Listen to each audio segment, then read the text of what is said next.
because whether you can see it on the surface or not, we are all just trying to keep ourselves mentally together.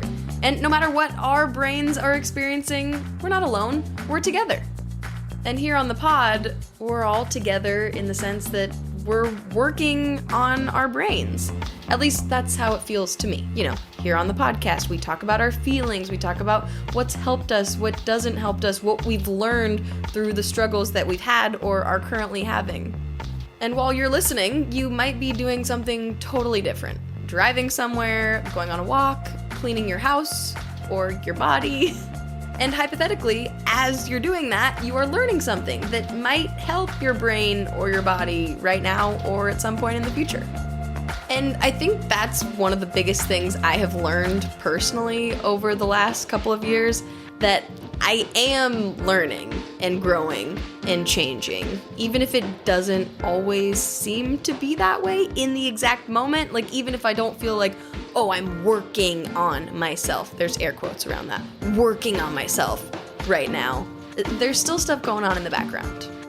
Like when your computer needs some software updates or something. Sometimes you have to shut down everything you're doing, close the 500 tabs, stop the 500 other programs that you're running, or maybe that's just me, in order for your computer to do the updates and do the full reboot thing. But then sometimes it can just run those updates in the background while you keep doing all your other regular stuff, and you don't even notice that the updates made a big change until someday further down the line, you're plugging away and something works so much better than it does before, and you're like, whoa, something changed, and that's cool. That's one way that I've been thinking about my own brain these past few months since my mom passed away. My brain is definitely not doing well, and I think it's safe to say this is the hardest thing that I and my brain have ever gone through. But as the days and months go on, I've realized how much more prepared my brain was to be in this crisis mode than it was even a year ago. And I can't specifically point to, oh, it was that lesson that I learned in that one therapy session, or that meditation that I did, or that new way I've been trying to write in my journal that did it. But overall, all of those different elements, those habits, or just ways of sitting with myself and feeling to get through those tough moments, they've all been constantly running little background updates on my brain. So while I might not feel like I've gone from Cassidy 1.0 to Cassidy 3.0, maybe at least I've gone to like Cassidy 1.3, or I don't know, I have clearly taken this software update metaphor way too far. My guest today is constantly working on himself, and specifically constantly working on becoming his ideal future self.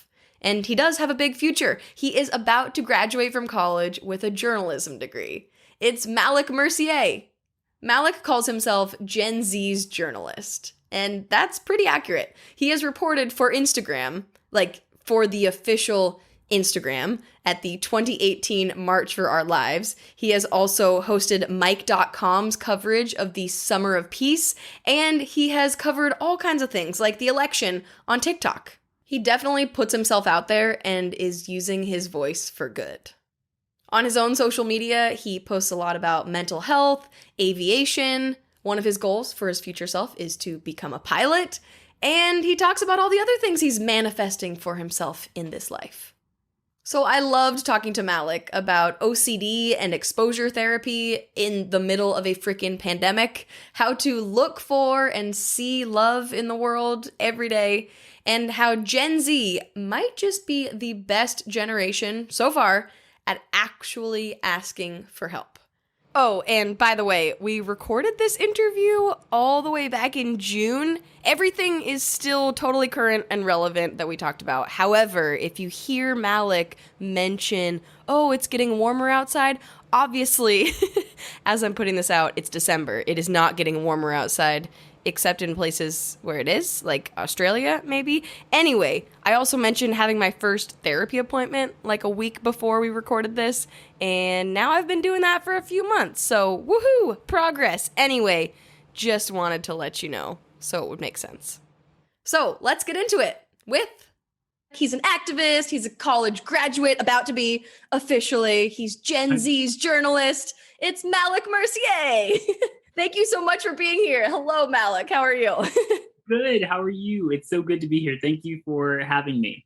Thank you. I'm excited to talk to you. So I know I just said like, how are you, like offhand, but actually, like, how are you? Let's start there. Genuinely, I know it's a loaded question, but how are you doing in this moment? Thank you. I love that. I'm okay. I feel like I'm doing better than I was recently just because of, I feel like it's getting warmer out and all of that is just nice. Feels like being just lifted out of the dark, which is kind of nice. Yeah. And also I would The say metaphor is so real. yes, literally. And then also with school being done this past semester, that's exciting. Very glad to hear that you're in a better mental space because obviously most of us, we go up and then down and it's all over. I saw that you recently posted a video on your YouTube channel about like hitting the COVID wall and just feeling kind of stuck. So is that kind of what you're referring to when you weren't feeling super good? Yeah, that kind of video was like exactly what I was like going through, especially over the past, I feel like few months of yeah, I guess like the toward the end of this past semester that just finished. I feel like it was just challenging to feel like I was moving forward in any way. And then also I was taking 6 classes, which is just Ooh. like not That not sounds like a lot. I haven't been in college in a while, but that sounds like a lot of classes. yeah, it was definitely, I was maxed out on the credit wise, like what we're allowed to do. So it was just a lot to do all of that. And then also, I guess, to be mentally like present and okay. And I didn't like the idea that we were just living for the end of the semester. And that was sort of like coming up that someone brought that up in my class. And I was just like, Ooh. it's so true that so many people are like living for Friday or living for the end of their job or living for the end of, school. And I feel like that's not something I want to do. But at the same time, it was very difficult to see a different way to go about that because it was so hard to, it was just like a lot of work. And when you have so many other things that you want to do and there's not the flexibility and the freedom really, it's kind of like hard to do that. I mean, sometimes, especially with like Zoom class, I'd be like, if I could just like do the work rather than like do the Zoom class and then do homework, it would maybe be better. But yeah. Yeah, I can only imagine. I mean, like being a human essentially living on Zoom for over a year and like doing work is difficult enough, but then to have that be school and especially college where like if you picture in your mind college, you think of movies. I think of movies that are like, yeah, you go out, you see people. Like college is where you build your social life and you find yourself, blah blah blah, and then now you're just kidding. We're going to be stuck inside for the last year. Not to make, your college life sound like a dramatic movie, but but I can only imagine how difficult that would be. That's exactly what was hard about it too for me, was just like thinking of what, like you're saying, the movies make college out to be and what college is supposed to be and the college experience, which I feel like I want to make a video on also, like when I'm Yeah. fully done, so I can really so I can really drill in. Yes. But I just think it's so true that so many people, I feel like, at least I definitely like would think about that experience and then be like, that's not what I'm getting at all. Like I was sold this idea of what college was, and then just completely different experience. Like I didn't even study abroad, right, during my time, especially the way the pandemic worked and all that. So there's so many things. And it's also, I feel like it's also a thing where you're like in these random like school parameters of what they'll let you do, because I also kind of wanted to study in another state, but then that kind of was Ooh. very difficult because everyone thinks of study abroad as you want to go to London or you want to go to Paris or somewhere like that. So I guess there's so many different societal like norms that I just like don't always want to do, and I feel like that can be even more challenging because they're just not used to getting these different requests that I always come up with. Yeah. I read an article recently that, again, to make your Gen Z life seem like a movie, that Gen Z is the quote, most depressed generation, which is very sad and upsetting, but it makes sense because so many things I read about mental health is like, this is getting worse over time. This is getting worse over time. This is too. So therefore, if you're growing up, things are getting worse. But they're also, in this article, it said they're also the most likely generation to go seek help. Like if you're feeling bad, to actually go do something about it, like go to therapy, go get medication, not meditation, or try meditation Or too. meditation. All the above. Does that feel true to you? Yeah, it's so funny. So for sociology class this past semester, qualitative methods, we focused on doing like a study on, or at least I focused on mental health and like the mental health seeking process for college students. And so Yeah. I only spoke to like 3 people, but everyone there had like, and I kind of did want to speak to people who like did seek help, but it just seems now that there's, I think that people have been through so much. Like I remember one of the students I talked with, she had like there was a suicide at her college. And so ever since then they had been way more on it than were. And so I think now they're probably, and I don't think that every school is like that, right? Like I went to a high school where there was a suicide, and I feel like after that there was no real high schools still just have regular guidance counselors that are about college and not real mental health counselors. So not sure that anything happened out of that, but I feel like at college maybe there's a little bit more, especially with like private institutions to like do their own thing. But yeah, I think that I think that's probably accurate. Just that more people I think more people are talking about it too, which makes people more open to actually seeking help for it. And I think that that's a really good thing, that people don't feel as held back from actually receiving the help that they need. And I think that that's just really important, because I feel like for me, it's such like a process, at least for me, it was such a crazy process to actually getting help, that I'm very glad that more people are at least like trying, because I think that without that, like it would have been so much harder for me to handle the pandemic if I hadn't went to therapy like the year before. And like the things I learned there to be able to transition to this time were so helpful. And like, I just feel like I can't imagine what that would have been like having not received help. Wow, that's really awesome to hear. And obviously you don't have to share more than you want to, but what, if you are willing to share, what was it that led you to ask for help, to go to therapy?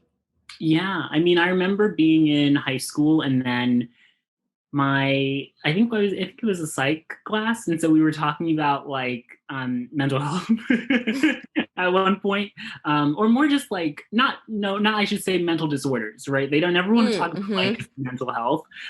It's more disorder focused, and so that was really it. And so I remember we were learning about OCD, and even years before that, like in elementary school, I remember hearing from a teacher that there was a celebrity with OCD, and like we were just kind of as a class, like it just was so random. It wasn't like a lesson or anything. And just remembering that, feeling like something resonated there. And then in high school, like was watching it on the projector board, and I went up to my teacher at the end and was just like, I really like think I might have this. Like I think I need help.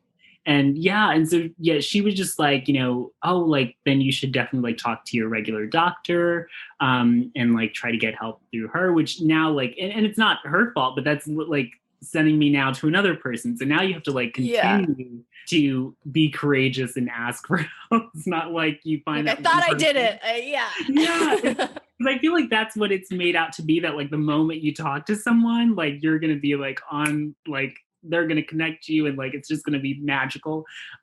Yes. That was not at all it. And I think for me, it was just like a lot of like not wanting to touch, like, because I have contamination-based OCD. I feel like I actually also have like others, but that's the one I focused on with my therapist. And like, it just was not wanting to like touch certain things in high school, and not wanting to like touch papers and past papers. And it also just got worse over time, which I feel like, I don't know if people realize that, but it's kind of like if you were to just leave your leg, and I'm sure you've used an analogy like this, just like untreated with a wound, it's not going to get better. And so it just got worse and more complicated. And I feel like, especially living in New York City and going to high school with like over, I think we had like 2,700 students. Like it wasn't like, Whoa. yeah, it wasn't like none of it's clean to begin with. Yeah, Right? yeah. Like, the trains aren't clean. And now we know that the trains weren't being cleaned at all before the pandemic. So it was just very, and also translated to that, like not wanting to hold the train rails, but like trains moving. So you should probably do that, right? Like a lot of different little things. And so finally went to my doctor who recommended a therapist, but then I feel like something got lost that first time. Like I just never had the courage to call myself. And I feel like my family just was very like not wanting to believe that there was something wrong with me. And so I know that came out of like love and care, but it didn't help me in getting help. I think that's something that a lot of kids will deal with. And I feel like, especially like, Black families and just specific, I feel like demographics will have a harder time with that. And I think too, like families that have just never themselves went through the mental health care system or anything like that. So it was a lot of different things. And then a year later went back, asked my doctor again, and then wound up getting help. Yeah. So calling and everything, which was really awesome. All of that I think is so important to say, because that's how I felt like when I went and finally went to my doctor about my anxiety and depression, got the diagnosis, went on medication. She gave me the phone number of the counselor and she was like, I think this would also be great for you. And I had every intention to do it. But months went by and then I was like, well, now it's been too long. So now it's weird if I call. Okay, months go by. And then I start like Googling therapists. And I'm like, wait, she already gave me someone. Let me see who it is. Then it was a guy. And I was like, I feel like I would be more comfortable with a woman. So, but the doctor's like, well, this is the person we have for you. And I'm like, cool, thanks for nothing. Awesome. Guess I'll start searching. And I had my first therapy appointment last week and it was July 2018 that she gave me that phone number like that. And wasn't for lack of trying. Like I would go through periods where I would be Googling therapists and think I'd figured it out. Then I'd call somebody, they wouldn't be taking new people, start the process over, And so I think it's so important to say that like there's so many steps and that can be so overwhelming, but like, it's okay if it takes you a while to do the next step. Like you went to the doctor, you said something to your teacher, like that's amazing just to like do that. And hopefully that can feel like an accomplishment, even though it just then adds a bunch more steps, which for me, that's what stresses out my ADHD brain. It's like, if you start adding more steps to something, oh my God. Yeah, I think it's so great that you're sharing this too. And I'm so glad you're finally in therapy. Like finally, oh my God. Definitely like, don't ask me if I've been doing the therapy homework. That's another thing that's so hard. Like it was so easy to, just like not do the aside, like, and especially because the next week I'd walk in with a whole new slate of things that it would just be like, so like my therapist wouldn't even like be able to like go back. Because I'm already like, wait, that thing I said last week, I feel like I would rather prioritize this other thing. Like, how do I switch? Because yes. So has therapy, it sounds like it ended up being actually very helpful to you. Yeah. So I had to go back to school because I was on a leave from a car accident when oh my gosh. when I finally went. So, and that's when I guess it's funny, life continues to throw things at you until you're like finally like getting help. That was after you asked for help, or that was I think that was before, like that was after after my teacher, after my doctor. Oh, but in that year. Yeah, finally called in the second year of like asking her again for the number. Because I think I had lost it the first year. I was so nervous. I think I just like, thanks so much. Like, and then just like, was not laughing at you, just relating very much like, oh God, yep. Yeah, it was a mess. Yeah, so then was hit by a car and had like all of that going on. And then was just like, everything was happening. And I had every physical therapy, like the neurological, like therapy, all that stuff, but not the like mental health talk therapy. So it was just like very clear that I should do that and use that time to get that done. And so it was really helpful. And I think especially with like OCD, it's very like, I think just like exposure therapy, like, and just understanding what that was and like starting to dive into how I could do that on my own. um, was really, really helpful. And then with the pandemic, like I was literally forced because no one had cleaning supplies. Like, and it was, I never thought, I mean, I feel like I always kind of like joke to myself, like I should have like a stash. Like I'd always have like an extra hand sanitizer, but not like, I should say I usually had an extra hand sanitizer, but not ever like enough to like last like months. Like I wasn't like using, even though I thought like I needed it to literally live, it was just like, never was I that ahead. And it's also, cleaning supplies is so expensive. Lysol is so expensive. Like Clorox is so expensive. Hand sanitizer is so expensive. So it was also just like not being able to afford a million hand sanitizers.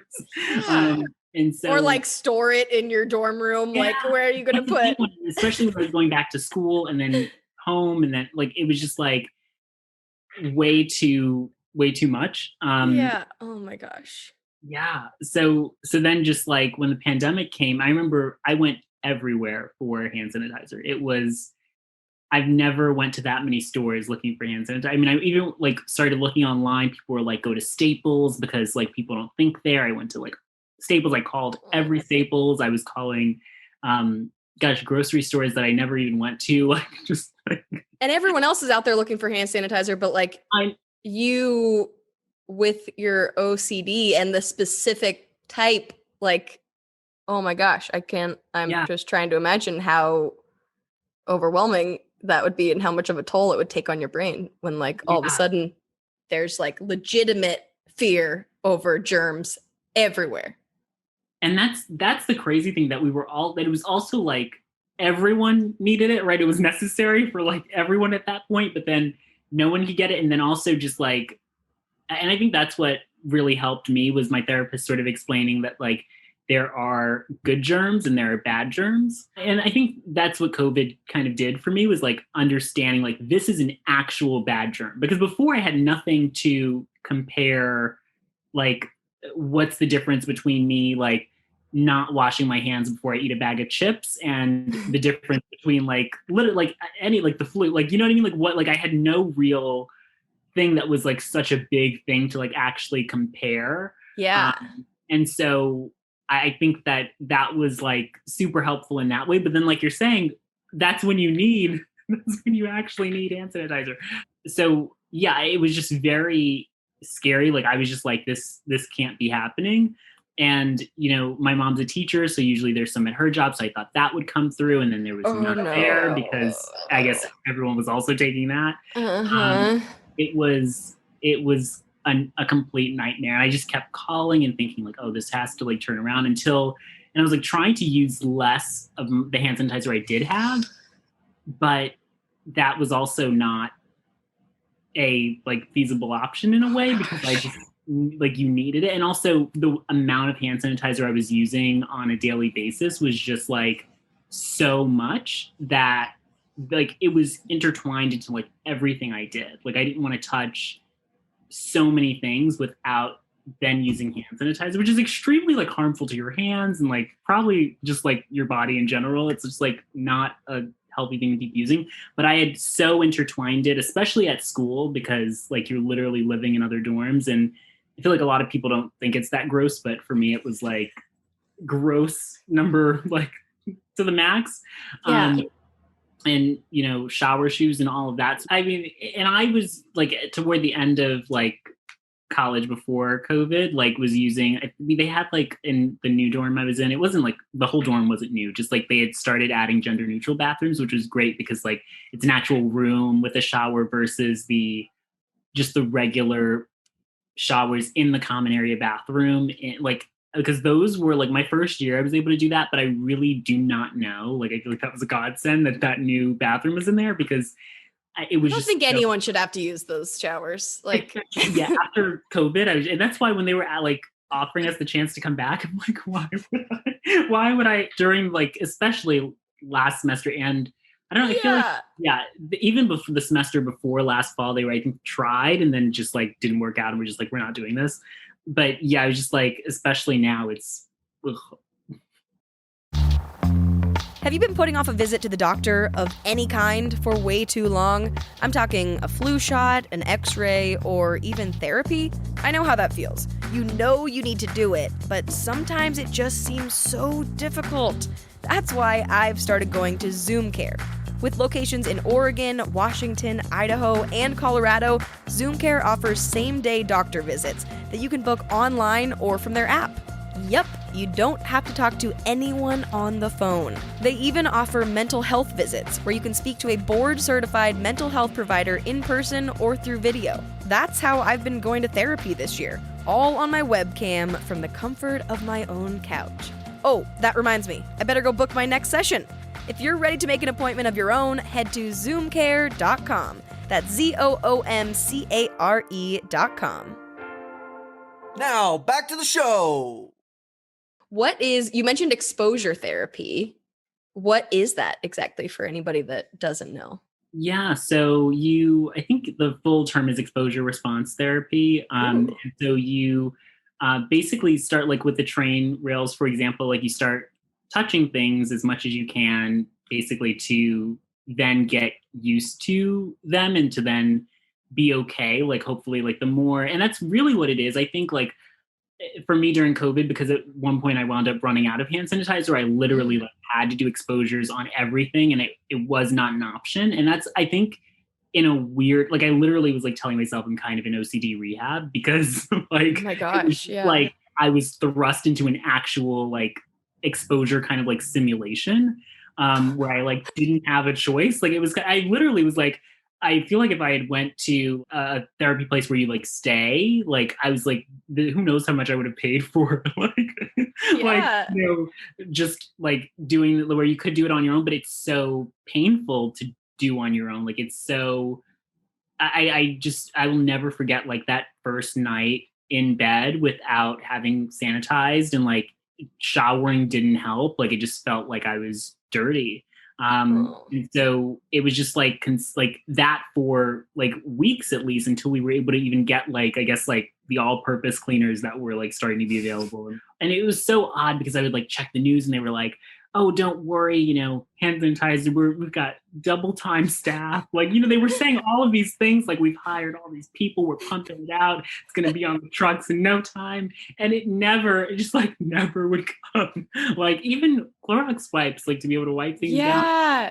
Oh you literally were just left with cleaner and paper towels and probably toilet paper.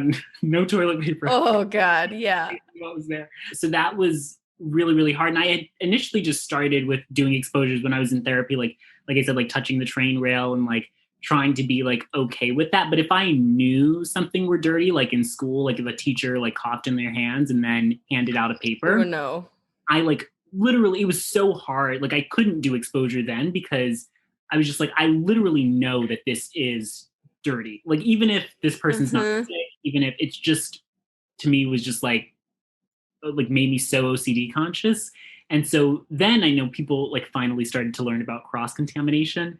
And so I had been thinking about that way before, way before. And that like, if I touch this paper and then I put it in my book bag and that touches my other book, then what do I do? Right? Like, it's just literally an entire, and that occupies so much of your headspace. Like I was always able to, you know, even when I was, you know, reporting sometimes or like, you know, on camera, even at like my internship, like I was still going through a lot, like it at an intensity level that I feel like I'm not now, but it was still so much because like if you know someone's coughed, you know, in a news van or like on the scene or the, you know, whoever you get the press release from, or, you know, there's just all these. Were they talking to the microphone and you're like, are they spitting on the microphone? Now they grabbed the microphone and now what was now on I'm their like hands? on camera, like trying to be completely normal. And I mean, I was able, and that's the thing. I feel like sometimes people with mental disorders, I feel like you're just immediately labeled as disabled. And I feel like that's not, especially like on job forms, like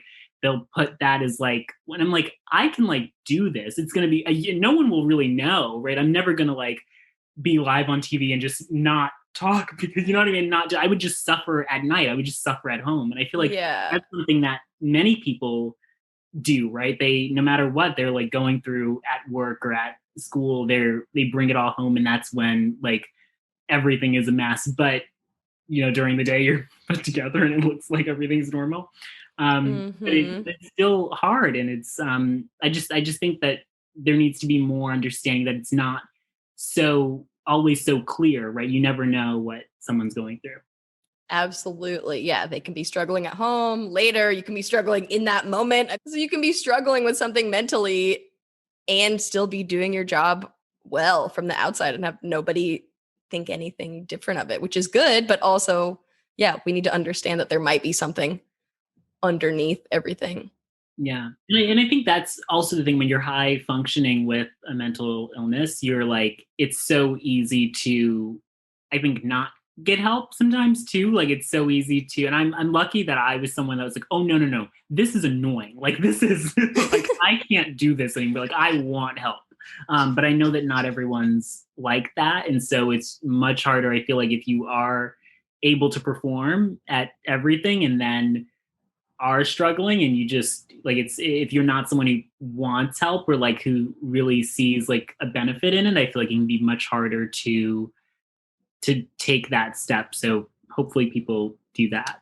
Yeah, absolutely. And then like you said, hopefully we get to a place in the world where like, if that is on a job application or whatever, like you're applying for a job and they see that you have whatever mental disorder, like that doesn't matter. Like you're still going to be at work, but then also maybe you need a mental health day every once in a while. And that is great and okay. Yeah. And I think that's the thing too, like companies have to change their practices. Like people shouldn't have to change. Like it's, like, as a company should be more open and accepting and more, I guess, just like understanding, more empathetic of people. Cause I think there's so many jobs that, it's so easy to lose it if you're not like, or if you take a day off, it's like, you didn't, like, think about your team and like it's not right. How are we going to make it through the day without you? I don't know. How am I going to make it through the day with my brain feeling like this? Okay, what would you rather have? Like you will be fine. And I think not the person, but like the company. You guys will be fine. Let me take a day. Thank you. It's so true. And I think it's just like as I look into jobs and all that, I've started to realize like all of these different things that are wrong in how people are feeling overworked and all of that. And just like, I hope that changes. Yeah. Well, and especially when you're going into a field like journalism, where, I mean, some of the reasons when you read the articles that are like Gen Z is the most depressed generation, blah, blah, blah. Why? Some of it is because of that they say in these studies, because of social media. We have, if anything bad happens in the world, there it is in your face in 2 seconds, unless you look away from your phone or your computer. But then at the same time, if you're in journalism and you want to cover important issues like this, as you do, you are intentionally plugging in and seeing every bad thing, good thing, all the things that come up. And so I would imagine that would take a toll. Do you have ways of like balancing that? Like, do you make yourself log off? Do you make yourself look away from it? Anything that you do to practice healthy social media consumption?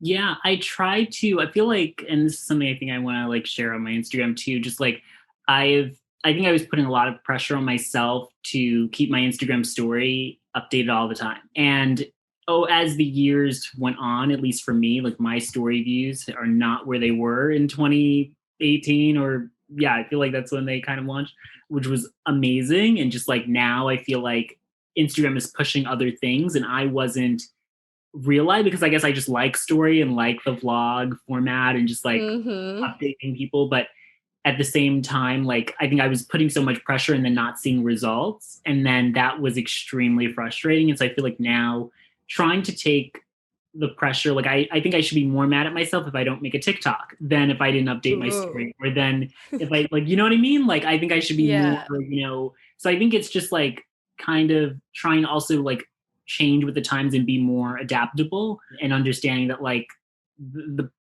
anything can change at any time and it's just not everything's what it used to be. And so I don't want to say like moving the pressure, but just like alleviating it and just understanding where it should like actually be versus putting all this pressure on yourself and then not seeing increased story views or not seeing like dramatic, like I've been posting, like they say you're supposed to post all the time. I've done that. And then I get nothing for it. You know what I mean? Like looking for like some sort of incentive to keep going. But I think that if you sort of diversify and look at where the opportunities actually are, and I guess on Instagram, that's more reels now, more feed now, just like actually understanding that. And it's kind of like working smarter, not harder. Yeah. Like understanding that. And then also, recently I feel like with all of the shootings and, just all of that, I feel like I've had to stop looking all the time because I know, like, for me, like you're saying, I would especially, I don't think in 2020, I didn't ever, like after George Floyd and we just continue to see more and more of those stories, like I was always watching. And I think this year I've sort of like, thought about like, oh, do I want to cover this? Like, what am I gonna like, how is it gonna be different? And like also just thinking about like my angle as not just a regular news reporter right now. And so being able to like do different things on social and just thinking about what stories I want to cover versus like feeling like I need to see every fire, shooting and burning building. And, like, I don't need to know every little thing as much as it feels like in journalism, you're supposed to know every little thing. And I mean, it's the worst feeling ever when my mom will ask me if I heard about something and I'm like, I didn't. Like, I'm like, that's not allowed. Like, that's not allowed. I need to know every little thing. And so, just like, it feels like the opposite of when I'm able to inform people and they don't know, and then the opposite of that. But just all of that. You're supposed to literally know everything, Malick. Come on. No days off. No, what is it? Sleep when we're dead. Oh my gosh. Yep. Like, not good. I mean, used to be very much like that, but I feel like I'm trying to not do that to myself. And just also just learn more about me. And I feel like routines are something too that have been very grained into everyone, and everyone's like, oh, so happy. Like when school starts, people are like, oh, so happy to be back in routine. But it's like, I think that I'm actually less of a routine person. Like I kind of like an unpredictable, crazy life. And so, just trying to roll with that too. Yeah. Are there habits that you've built into your routine, non-routine, that you think help your mental health? Yeah, I feel like working out has actually helped my mental health a lot. I just do the 7-minute workout. It's an app. Sometimes I go for the 20-minute one on the weekend or something, but it's very much helped because I feel like that was part of it too. Like I wasn't leaving the house a lot during the whole pandemic, and just like a lot of it because I needed to have an internet connection for class. It's not like I could go somewhere, and sometimes Starbucks would like have their seats up because of the pandemic. So it really was like limited, and it's fine on like a Friday afternoon to be on your phone doing Zoom while you walk through New York City. But other than that, I would not. I think you should probably, in order to be able to actually do the work, not actually be in a stable location. Have your laptop out. So it's hard. I feel like here because there aren't as many. I don't know. You just like get on the train, and then there's like it's just I feel like there weren't, and we got hit so hard, especially in the beginning. I feel like not as many things were open. Whereas I look at Texas, and they're like. It's like every cafe has been open the whole time. Yeah, perfect. So I look at different states and I'm like, wow, I just have not had the same experience. But so going outside more, working out, all those, it's kind of like physical and mental health are intertwined in that way of just like the more you can go on walks and clear your head, the better. And then also just realizing, last thing I'll say is just like I feel like I got into like a sadness loop somehow, which I didn't realize that you could do that. And I was watching a TikTok, I think Maddie Clary is her handle, and she was just talking about how you can listen to the same songs that you listened to when you were in a different phase of life or in a sad time. And then if you're listening to that music, like you're going to be feeling sad again. And so just like actually finding new music so that I'm not even like per like few days, just like not kind of like allowing myself to just listen to the same songs on the train or outside, so that you're just like getting new vibes. That makes so much sense. Like this song, do you know Fix You by Coldplay? I feel like I know I would know it if I heard it. I don't know when it came out, but I remember in high school that it would always make me cry. Like if I listened to Fix You, I would cry. And sometimes it was good. Like thinking back to it now, I was probably using it as like a way to emotionally regulate myself. Like, okay, we're gonna like let the emotions out. We're gonna cry and do this without knowing that's what it was. But it came on my Spotify random the other day, and I was like, oh my God, am I gonna cry now? Like, am I sad again? But I was in a good mood. But this song totally put me back into that place, like in my childhood bedroom, and which was kind of cool. But I can see how, yeah, that it can tie you to that mood. And if it's not a good mood, maybe, yeah, some new music. Unless you're like, it's time to cry. Let's put on the Coldplay again. If you ever need it, I love that. Yes, if you ever need it. There are times when I kind of want to be sad, right? When I just want to have a moment. And so, yeah, I feel like definitely helpful for that. What do you wish the older generations knew about Gen Z? Because I know, especially like in the news, right? It's like they don't hire you guys yet, but they're like, let's tell you what your Gen Z child is sending in those emojis and when you need to be worried about it. I'm like, oh my God. But yeah, great. So what do you wish we all knew about you guys?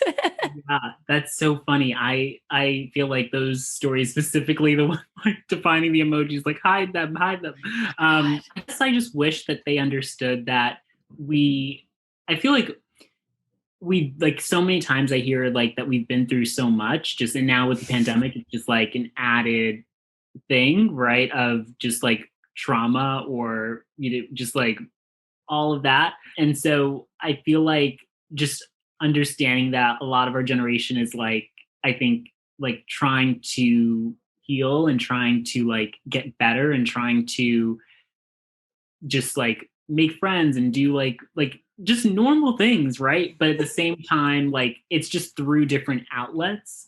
And it's also, we've been kind of forced into social media. Like, I don't think that, especially during the pandemic, like, I don't know how you would have stayed in touch with the outer world. Like, literally, I just do not know how I would be able to, like, keep up with people or, like, know anything that's going on outside without it. And I think especially during the pandemic, like, it just we've literally needed it.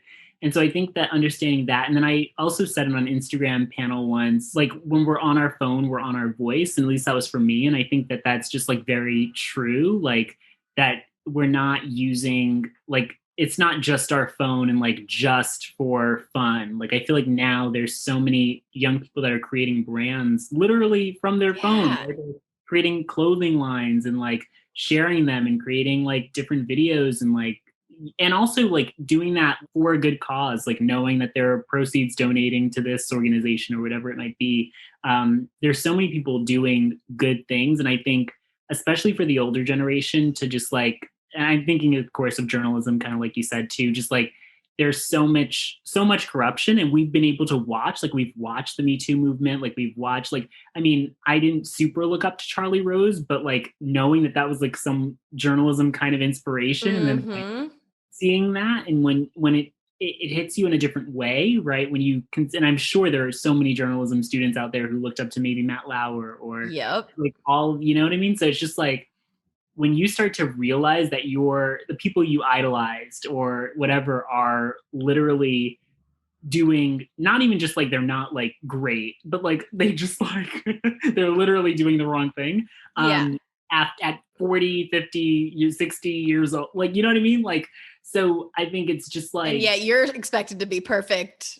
That's the and thing. Be like a good human and not make mistakes and be held to everything you post on your Instagram feed now for the rest of your life. When it's like the double standard and all of that. It's just like, I think and I think we want to make the world a better place. And I think our generation is just so much less afraid of these people, and especially from seeing them be torn apart. Like I just, there's so many little things like that. And it's also, I'm sure, like, I'm not the only one with stories of like feeling mistreated or being mistreated by news people, or finding out that someone I was talking to is actually like said really bad things in a newsroom or something. So I just feel like these are the people that are supposed to be your bosses and your just inspirations, and they're not even holding a standard that's good enough. And then also just that, like, the older generations have taken a lot. And I remember Sophia Bush saying, like, this wasn't in relation to like career or anything, but just like personally, like, why is your misery tolerance so high?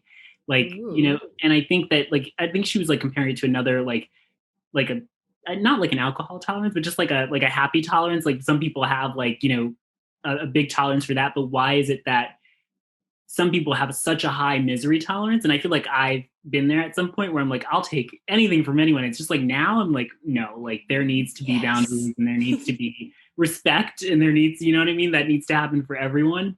And so just understanding that I think realizing too that we don't have to take it, seeing the power of things like the March for Our Lives and seeing all of these young people come together for different causes is, you know, just a reminder that we can actually make change and that it doesn't have to be, things don't have to be the way they always were, no matter how much the people at the top wish that they would stay exactly the same. Yes. I mean, even everything you said just made me think about TikTok in general, because like the beginning of the pandemic, I thought, and probably everybody else in the older generations or a lot of people were like, oh, it's just that app that you make like silly dance videos. Like I thought I was too old for it. I thought I had no place on there. Like this was finally one social media app that I'm like, oh gosh, I thought I was like an early adopter for all of them. And now this is, I don't know. So I'm just going to ignore it. A few months into the pandemic, I start getting on there, eventually fall into like mental health TikTok, all these, you know, there's the dance videos, and that is awesome. Like, cool, awesome that you have those dance videos. I'm not going to be good at those, but like we can do mental health TikTok. We got ADHD TikTok. We've got lesbian TikTok. We've got gay TikTok. We've got, you know, all the things like, and it can be used for good. And it's not just this like silly thing that no one took seriously. And that's kind of, to me, like a big metaphor for Gen Z of like, you guys are actually making things happen. You're changing things. You're making things better. But still some people are like, oh, you're just those like silly kids. You're like, I'm graduating from college. I'm not a silly kid. Like literally, it's like, and that's the crazy thing. Like you're expected to, it's funny. Like it's like, again, a double standard of just like, if you're not, I guess, like doing amazing, like, or even if you are, but you just like, they just see you as a kid. It's just so odd. Like, and then, but you're expected to do adult like tasks, and you're expected to like, if you get a job, so like you can't be a kid. You can't like just like not come in one day, or you know what I mean? Like you just can't have whatever I guess like kid benefits would be. Yeah, you don't get to just like take naps all day. Yeah. So just like, I guess that, you know, that's something too that like I wish were, and I guess it's just I can maybe one day when I'm 40 I'll be able to understand I can look at a 20-year-old or something, but yeah, it's wild. Yeah. But I mean, the more that I learn about mental health, the more I see that it's like mental health specifically, that like the younger you figure it out or not figure out, the younger that you figure out that you can ask for help, that you are struggling, that there's something that could be better for you if you do something about it. Like if you figure that out when you're in college versus when you're 40 and it's gotten way worse and you now have kids and a family and a high level career that you don't feel like you can take a day, like the earlier you figure it out and you do these things, like you're getting outside and whatever it is that helps your brain, like you're just setting yourself up for success in the future too. So yes, you're amazing. What do you do if you, on one of those days you wake up and you're just feeling sad, anxious, whatever it is, your OCD is at a high level, whatever it is, you're just not feeling good that day. I don't want to assume you have those days. Do you have those days? I love that. I feel like there's some days that are, I feel like everyone has like days that are just harder than others. I don't know if it's interesting because I haven't, especially like over the past semester, like I haven't had to be up at a certain time besides like, I guess like up enough for my 11 a.m. class. But you could technically like, although I pretty much only did this like once, like literally roll out of bed and like just turn on the computer and not turn on your camera. Yeah. But yeah, so I feel like it has been less pressure versus when I was in high school. Like I started school at 8 a.m. and I live an hour and a half away. So it was literally like, you know, I had like that. Yeah. You had to be up. Like, so I feel like that's kind of, man, I feel like maybe the work from home life and all of that will maybe change because you don't necessarily have to go as hard versus like every single day, whether I was Monday or Friday, I had to get on the train and deal with all of those people. Oh man. Yeah. So by the time you get to school, you're just like guess I'm awake. Like, but yeah, Jeez.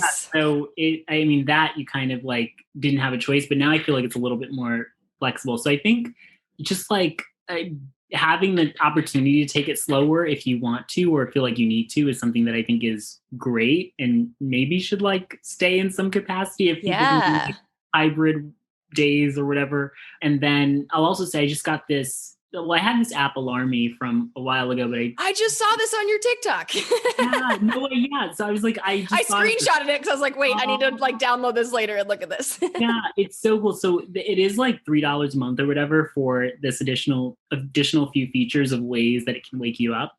But there's one where it lets you like type something, and so I was like literally typing like affirmations, like I put in, and you just have to like type exactly what's there, so it'll do random ones. And so it's definitely not, I don't know if I mean, it definitely kind of wakes you up depending on how many you make yourself do. Like in order to type clearly on your phone, you do have to be some level of awake. And if you make one mistake, it will not let you through. So it's not like you can just type whatever and be done. You have to type it exactly. And I have like an emoji in one of them that's like not a frequently used emoji. So I'm like, scroll.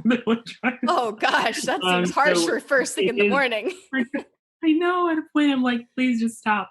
But it will wake you up, which is good. But yeah, I think that's something cool. Like, and I feel like I want to do that more, like affirmations and stuff. So I feel like it's kind of nice that I kind of like get to do them first thing in the morning versus like having to set aside a time and actually write them down. And yeah, and I feel like I want to meditate more and all of that too. I've been trying to work that into daily life, but it's so easy to be like, I like, especially in the morning for me, because I like to feel a little bit more accomplished in the morning. And if it's already started to like go, I'm just like, oh no, like I don't have time to meditate right now. I need to like write an email or something. So it's much harder to do that. Like, and then I feel like at night, I'm just like, oh, why don't I just meditate tomorrow morning? And then, so it's like very easy to push yourself in the opposite direction or just winding up not meditating. But I think it really should be seen as something that's key to a better life, just because, I mean, for me, I think it's just really helped, especially when I need it. I know how much it helps, and I can't imagine the times when I don't feel like I need it, but it would help me so much if I just did it. But even like the more people I talk to about meditating, some people are like, oh, just take, you can even start small. Like if you remember to take 3 breaths when you're feeling anxious, or like when you wake up in the morning, you're like, I'm just going to take 3 breaths. Like I have to remind myself, I'm like, I always have time to breathe because I'm literally doing it already. Otherwise I would not be alive right now. So, okay, we can just like breathe a couple times. Okay, cool. We meditated today. Great. Move on. Whatever. Yes. That's the thing. Like I feel like sometimes I think very black and white, but like I have to meditate using Headspace, or I didn't meditate, right? Or like I need to do a specific thing. And so that's not true. Like you're saying, you can just do 3 breaths. If you really feel like you don't have time, like, then there it is. I love that. Yeah.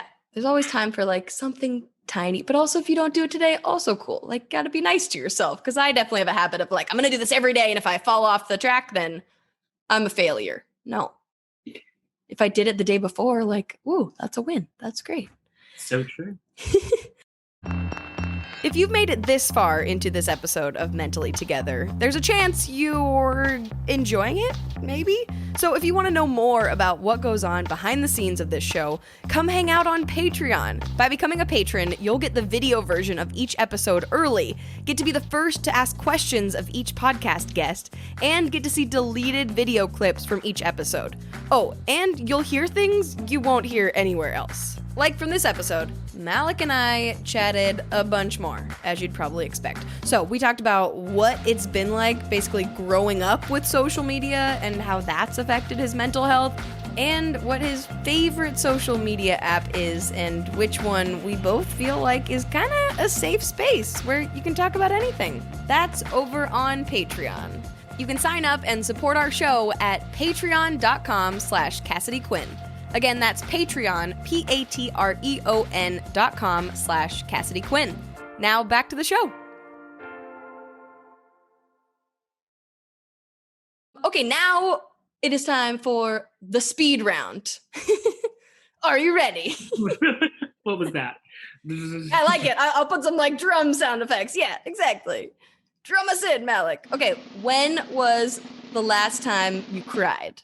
Wow, so funny. When I meditated recently, yeah, I know it was very odd. Like I've never cried during a meditation, but I was trying to, like, I won't say too much. I was just trying to make something work in relation to like school and like everything that we kind of talked about in the beginning, and so it was just very emotional. Oh, I know. I know, it was kind of sad. maybe you needed to let out some tears, you know? Yes. So thank you for sharing. What about the opposite? When's the last time you had a big belly laugh? Oh my gosh. Oh my gosh. There is this video of this on Twitter. I'm sure there was another time after this, but this is recent. And she was saying someone had been mad or said she shouldn't eat just a potato. It was a baked potato. And he just was like so furious. I'm sure she's like, I think she's an actual like social media star or something, but I didn't know who she was. And just to me, this random lady in this car being like, what are you, a psycho? Like, I should be able to eat a potato. Don't be rude to people for eating potatoes. How would you like, she was just like, there's so many people who don't even have potatoes, who don't even have food. Like, how would you like to not have a potato? Like, everyone should be grateful for the food that they have. And she was just mad that someone had said, it's weird to eat a potato. And something had happened too that I guess I had felt resonated with this, even though I have nothing to do with potatoes and no one's ever told me to eat a potato. But suddenly I really want to eat a potato. Yes. Yeah, it was pretty special. It was pretty special. Oh, that's great. Yeah, I always love when I accidentally force people to describe a video that they watched, and it's so impossible. It's just impossible to like communicate it through. But I appreciate it. What sound can calm you down and bring you joy, like as soon as you hear it? Anything to do with aviation, I feel like, ooh, like being with just like the ding, flight attendant dings or pilot dings or whatever they do. And yeah, I feel like all the plane sounds, like buckling the seatbelt, all of that is very, let me see, I'm like, can I show you something really simple? Yeah, please, sure. I actually have a little seatbelt. What? I know. Yeah, it's so funny. It's literally it's a belt. I think I got it so many years ago, but it's literally. Oh my gosh. And so yeah, the sounds of the little. Okay, I would have never ever thought to myself, like, if I tried to make a list of the comforting sounds I could think of, that would never have been on it. But when you just did that, like, it does kind of give me this nostalgic, like, oh, I'm safe. I'm going somewhere, like that's fun. Isn't that the best feeling when you're like, I feel like the taxiing out and being pushed back, and like all of those sounds are so cool. I love that. What about a smell that can calm you down and bring you joy? I don't know if there's anything related to a plane there. Yeah. Like not aviation fuel. Well, I mean, it's funny, like I went back to thinking about planes. I guess like the inside of like an airliner that's like maybe that new plane smell when they're like fresher planes, not like the old planes, but just like, I don't know, I guess everything with aviation to me is very like comforting. Do you like the smell of hand sanitizer I don't know if that's like an offensive OCD related question, but like since like I hate the smell of hand sanitizer. It took me a long time in the pandemic to find one that has so much smell, like going over the horrible alcohol smell, that it like drowns that out and smells good to me. But like since hand sanitizer has been important to you for a while, like, do you enjoy the smell? I don't either. No, it's crazy because those are the things I'm sure, like, even with like Lysol, like the smell of pretty much all of the cleaning supplies is terrible. And for a long time, I think and that would also be one of the things crazily that like, when I would use hand sanitizer, like, and I'm trying to sneak it, the smell can be so strong. And even like the regular like Purell, like you can't necessarily, like, you can hide that you've done it. Like you can do it really fast and put it in your hand and just like mush it together. Like you can do that, but you can't necessarily hide the smell of cleaning things. And that would be one of the big like giveaways, like of cleaning things like that. Yeah. That would kind of give me away, and I would have to like pretend or lie, and that was like the worst because I would never want to like lie to random people. But I would literally sometimes have to because I would feel so, just like self-conscious about it to begin with, right? Like I've already known that I've like used Lysol or used hand sanitizer or whatever it might be, and then having to deal with like questions about the smell was always so scary. Like sometimes it would mask off as like, oh, like you just smell really like clean. Like that's so awesome. Perfect. Yeah, but then other times You're like, I actually am very clean. Yeah. I know. So funny, like actually, that was always like a thing too of like the smell. So no, I don't really enjoy. Sorry, that was a long answer. No, that's a good answer. I'm sure there's someone out there that loves that smell, so that is cool if that's you, but not me for sure. Sure. What is the best habit that you do for your mental health? I don't know. I feel like I think it goes in line with like learning more about me and trying to like, I guess just like do things in a way that are better for me, and just like, I guess like the more you learn about yourself, the more you're able to, I guess, like focus on specific areas and heal, like I kind of said before. And then also just like, I think that's the thing that I was able to do before the pandemic. And like, it's crazy as we start to like come out of it or things start to seem more normal. It's just started to hit me how hard this has been for me in terms of like the lifestyle. Like I was saying, like, I think I'm just realizing that I really don't like routine. And that's something that's so odd because I feel like I don't know anyone that's like, it's like, I would like to live a crazy life where I don't have a set time that I do things. Me. Really? Yes, except for like my little morning routine that like, but doesn't matter what time. Like I just, now I have my non-negotiables. I would like to meditate and journal and do that first thing in the morning. But like, other than that, the rest of my day, I don't want it to get boring. Yeah. And so just, I guess, like realizing that. And I think that's the thing that was so cool. Like before I was able to like fly to speaking engagements, and I was, especially when I was at Ithaca, like, my school like is in Ithaca. And so there would be like, I remember the last flight I did for a speaking engagement in Alabama, I had to do Ithaca to Detroit. And my Detroit flight like took off before my plane landed and all. So that was odd. Oh no. Like with the delay and everything. So Ithaca, Detroit, and they changed me to Detroit to Atlanta, and then they changed. Then I went Atlanta to Birmingham, and then it was in Tuscaloosa, so still had like a whole like drive. But that kind of like crazy, unpredictable, like was like. Although I know everyone else on the plane's like, oh, when they come on the announcement like a delay, and I'm like, yes, like secretly like, oh my gosh, like this is so exciting. And so for me, I mean, because in my opinion, it's still like, whoever you were flying, I was flying Delta, like it's still their job to. I'll never forget like when I was delayed once, a flight attendant telling me like it's still our job to get you there no matter what. So whether they like drive you all the way or whatever, like they have, like, you shouldn't worry. And I was just like, oh, like I will never worry again about flight travel. So yeah, that was kind of like, I think the excitement and the exhilaration from just like random things and changes and being on the go is something that I didn't get to do at all for the past year. And I didn't realize the gravity of that. So I think just like trying to lean in more to the crazy lifestyle versus trying to do what everyone else is doing. Well, clearly the whole like breaking news journalism field sounds like a perfect match for you. Exactly. Yeah, and I think it's so true. That's what I love about journalism too, in some ways. Like, and flights, if you're a pilot too. Yeah. All of it is very crazy. So it makes sense. Oh my gosh. Yeah.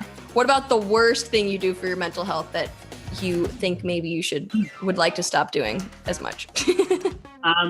Just self-deprecating, or like I feel like I'm not necessarily the one who's like, when I was just being like in conversation with someone, like I'm a loser, but I'll say it to myself, like, and it's not like a very like direct like accusation where I'm like, it's more like I'll just see something on Instagram and I'm like, oh, look at all these people having so much fun, like I am such a loser. It'll be like, but it's crazy because I feel like I've just started to realize that I will say, and I think that's really started during the pandemic, like because I wasn't like doing anything, and there were some people, not even just some, there were a lot of people who disregarded all of the in certain states that just didn't even have restrictions to disregard. So I think watching everyone and just realizing that you really are in a way on your own. If you want to like do the right thing when it's the hard thing, no one's gonna support. But if I did travel, I'm sure I would have had like DMs about how I should not be traveling. And you would know. Yeah, exactly. So I think it just made me realize like you really are like on your own in that way. And I think that you just have to understand that, but it doesn't make you a loser or it doesn't make you like just a boring person or whatever for following and doing the thing that's going to keep people alive. Right. That's boring. That's wow, how boring. Can't believe how boring you are. Oh my God. Caring about other people's lives. I know. So what a boring thing. What is your favorite thing about your brain? Oh my gosh, that's such a good question. I don't know, just like, I think I can always get back to a place of like having my own back. And like, just like, I don't know, I think sometimes I think I'm crazy, but then I always have that reinforcement in the back of my brain, I guess, that's just like, and maybe that's actually my heart, maybe that's not so much my brain, just like maybe that's my heart like communicating or something. But just like I am not that it's all gonna work out, and that I just think when you're like made for something, and I think that's something that started to realize too during the pandemic, that there's no one that can take that away, or it just is not so. Right? Like, so I think just like always having your own back and just knowing that you're gonna be okay, and making that be like the force that before anything gets through of other ideas that you're not. Yeah, that's beautiful. I love that. Thank you. And the last one is the most random. Of course, if you had to get something tattooed on your forehead, like it's a weird future. For some reason, I'm in charge and everyone is now getting a forehead tattoo of like, it's your billboard as you walk around, but also you look in the mirror and it's a message to yourself too. What would your forehead tattoo say? The first thing, I probably usually wouldn't go with the first thing that popped in my head, but love was the first thing that popped into my head. But I think that, I don't know, I think I've learned over the years that like, a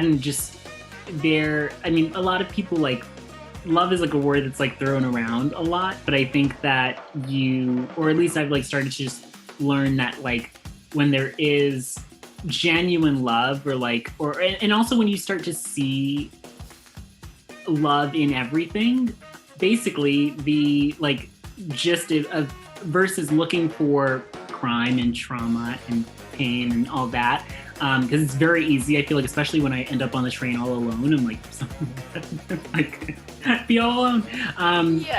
Yeah, so just like, I'll be like, oh, the next person that walks into the train, there's gonna be so much love. And I'll just like tell myself that. And that's just like really exciting, because then you start looking for all of the love and all of the, like, you just start feeling like good things even when no one's even doing anything. So, yeah, that's beautiful.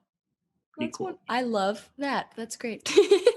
And then, of course, where can people find you? All over the internet, anything you're working on? I feel like you are literally everywhere. So thank you. I'm at Classy Malick on Instagram, Twitter, everything, TikTok too. That would be awesome. Any support and any like DMs reaching out would be awesome. Would love to hear from people. And then is there anything else that we didn't talk about, I didn't ask you, that you want to say about mental health, about living with OCD, anything else that you wish people would know? I think just like about just the idea of like understanding that mental health is really about like embracing your humanity, and not like diminishing it or trying to, fix it or any of that. Like, you're human, and that's really beautiful, and I think that should be embraced, including all of the struggles and all of that. And I feel like when you do that, the happier times and the like better days are 10 times better, because you weren't like trying to ignore or not recognize the bad parts of life. So yeah. Thank you so much. Thank you for sharing so much wisdom and everything, and I'm excited to see what you do. Good luck graduating officially. Thank you so much. Thank you. And thank you, wonderful human, for listening to this episode of Mentally Together. We put out new episodes every Monday, so I, Cassidy Quinn, will see you next week. In the meantime, go do something nice for your brain today. Practice some affirmations, make a fun TikTok, or listen to some aviation sound effects. Whatever will make your day just a little bit better. Because remember, we are all just trying to keep ourselves mentally together.